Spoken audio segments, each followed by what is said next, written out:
Welcome back to part 21 of The Evil Within. This time we're going to finally enter chapter 15 after God knows how long, and finally get a move on to try and finish up the rest of The Evil Within. And I say this because I've actually picked up quite a number of new games through the course of Evil Within that I could do a let's play of. So I'm interested to get through this to start experimenting to see what there is. To see what other stuff I can do, because I want to do something. First of all, I want to do something a bit more relaxed next time. Kidman but not. Yeah, next let's play I want to do, I will do something more relaxed, that's not so intense. Because when you think about the games I've done so far, it's been nothing but intense runs. This is saying that our faithful Seb has been pulled into an interview because the rest of the police force think he's interfering with the case, so they're trying to deal with him. See?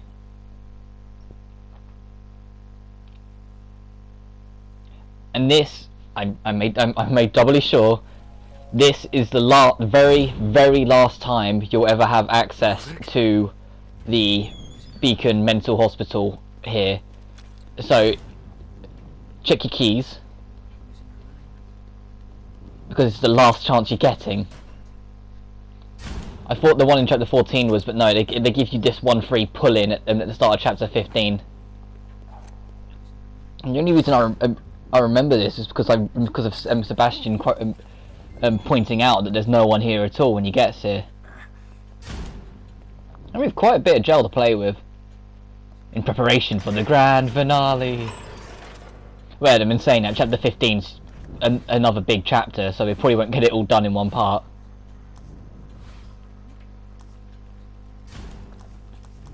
Thing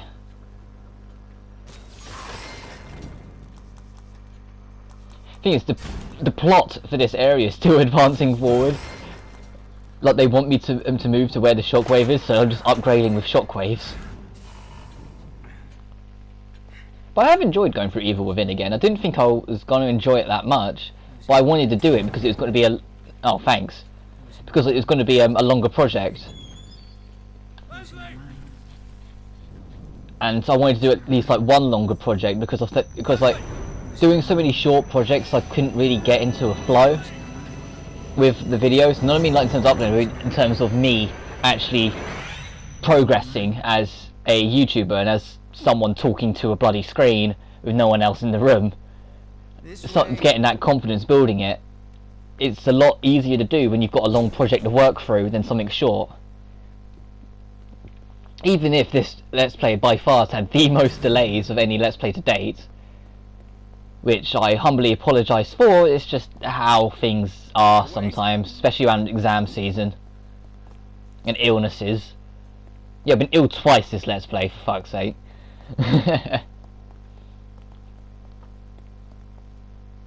Water BPL.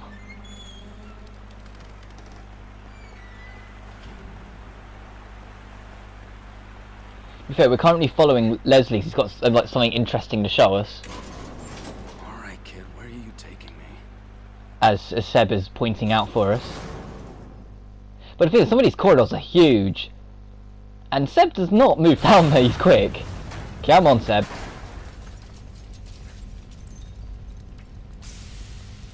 That little smoke cloud there, so they could subtly hide Leslie disappearing from the door frame. Get through the door. There we go.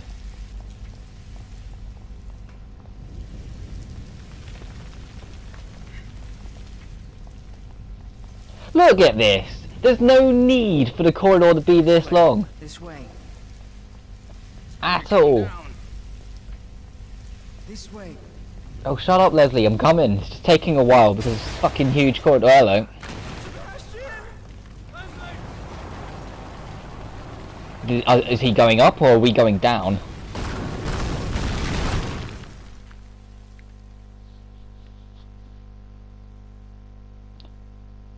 Well, anyway, that was our last visit to the hospital, because we're now properly in chapter 15, where we go out of our little mental hospital and go into the actual main building, the building that actually exists. It's not just part of our mind in the mirror. Beacon. Just And the final reduce chapter's some got a very fitting chapter. Instead of it becoming the evil within, it's an evil within. Right, I'm going to check to see if there's any loose loot. Because we're on chapter 15, it's the final stretch of the game. There's going to be a lot of firefights that they're going to try and force us through, and a few harsh encounters that if you're not prepared for can really give you trouble. But I think I've got a strategy down to help you guys out with that.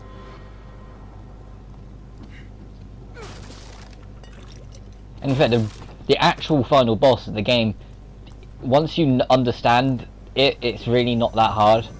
It's the boss before the final boss where there's still an element of randomness, so you have to be prepared regardless. Which is why I consider the boss before the final boss the actual final fight of the game, and what the game considers the final boss to just be like a cinematic add-on to wrap up the plot. I knew it. I'll show you that when we get to it. No more gel.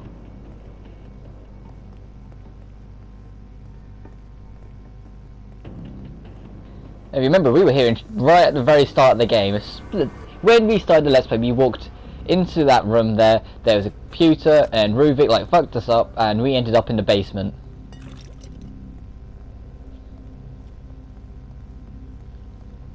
In here, this computer back here. We used it, and then Ruvik started attacking people in the cameras, and this is where we ended up. But now we actually get to go back here, Secret Land.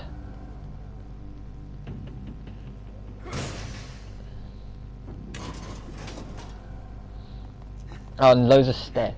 Yeah, this chapter, there's a lot of sections in this chapter where they intentionally drag out sections, intentionally drag things out in general, to just either make the chapter longer or try and build up atmosphere.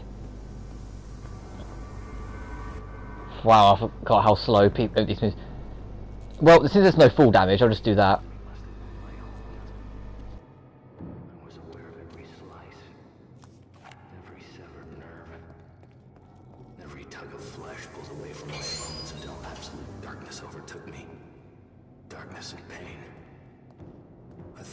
Other sensations as they probed my cerebrum, examined my work.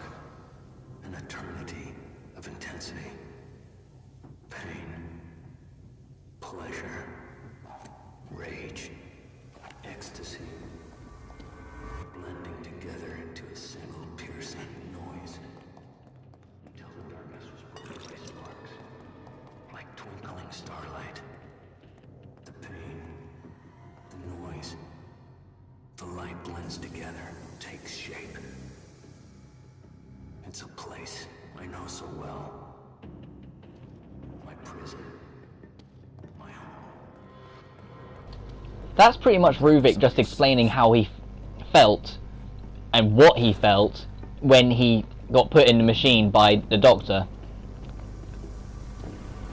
And so yeah, he just, as far as Ruvik was concerned, he just got tortured. But he found it quite interesting. He didn't find it as bad as he thought it was going to be, and he just felt bad and horrible about it, but when he started to catch on that he could have control of it, he found the pleasure of it. And Leslie's just going to make us not have to cross the water bit and just cut us straight to here. This should look very familiar, because this is just before we met the first sadist, and we can actually break these and show what's actually back here now. Yay! Which leads to more long corridors. In fact, this one's not too bad, but this one actually leads to loot, so it's what you don't have to actually take this one. It's completely loot based.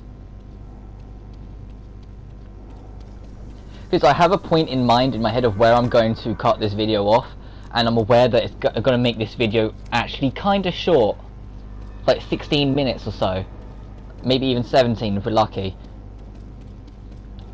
But that's just because the next two parts might be a tad longer, especially the final part, because I've got this in my head of how I'm going to split each of the parts as I work through it. And this part might be quite short, but the next two should, in theory, be quite long.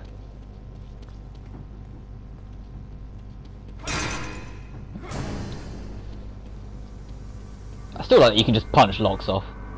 Right, that symbol on the door, in the downloadable content episodes, that has a lot more importance. As I've said several times before, I'm not going to be doing DLC straight away. Maybe in the future, but as of right now, I've never played the DLC myself, and so I just won't be recording it. At one point or another, I'll get it and show you, and show you a way of working through it once I've gone through it myself. But there's a few other things I want to do first. Like you may have seen on my channel, I'm going through a lot, like Witcher 3, Bloodborne, and I've recently picked up The Last of Us. I got for my birthday, and I've got Trackmania Turbo as something to do on the sidelines. I've got something I can have a bit of fun with here.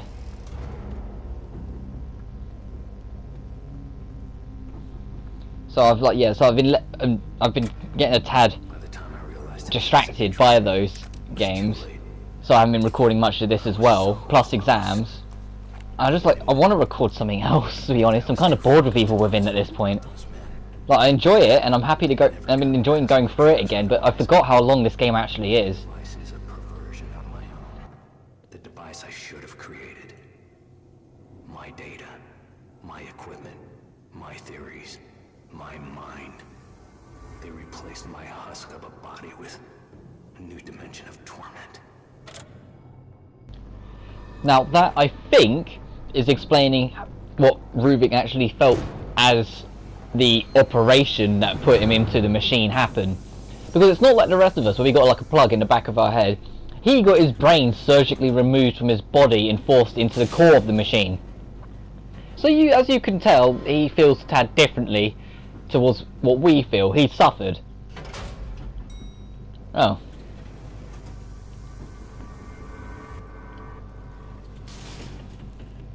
Yeah, we're approaching my cut-off point, because there's a safe save point coming up. Oh, so it might even be 14 minutes. Actually, no, there's like a few like side paths and looting we can do, so I can drag this out a little longer. But yeah, as far as plot progression, this is about as much as we're doing this part. I'm going to do a bit more looting, and I'm going to get to that save point and then save. And then next time all the real fighting begins. Oh, map fragment. And the part after that should be what the game considers the final boss. Which seems weird to say out loud because of how long this project's taken. It's the longest one by far. Which is strange, because like the first three Let's Plays I did, Devil May Cry, Outlast, GTA 3, all three of them I expected to take longer than they did, yet this one I was expecting to be about 7 hours, and we're approaching 9 hours now. Oh, hello Leslie. So this one's actually ended up being the opposite. I expected it to be quite quick, but I ended up taking much longer on it. So I have a few ideas of what I want to do fifth, but not too sure until I actually sit down and start test playing a few.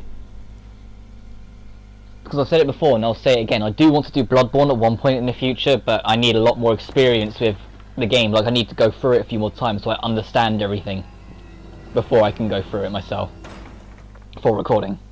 So I want it to be at least professional enough that I know what I'm doing. Like, when it comes to the boss fights, it doesn't matter if I die a few times, because that's part of the nature of Bloodborne. But in terms of actually knowing where you need to go and what you need to pick up and what you need to get, I want to try and show off as much, if not everything, as I go through. And if I just try and let's play it as my second run, I'm gonna miss stuff.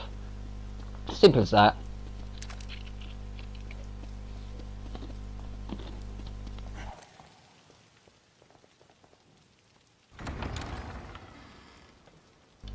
Well, our save point's here. That big door there moves on to the next section, but to here we have what looks like a door to the mental hospital, but it's literally just an upgrade chair and a save book. You can't go back to the mental hospital anymore. which I found quite surprising when I first got here. I would have thought I didn't think they was going to take that away from you, but yeah, there they are.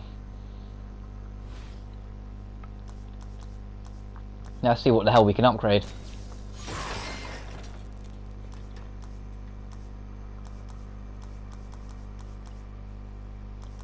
We've actually upgraded quite a lot.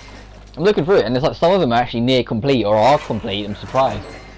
Well, anyway, enough about that. Let's go save and wrap this up. Next time on The Evil Within, we'll advance through the door and try and hunt down Ruvik. But until then, take care. Look at that playtime. Ah.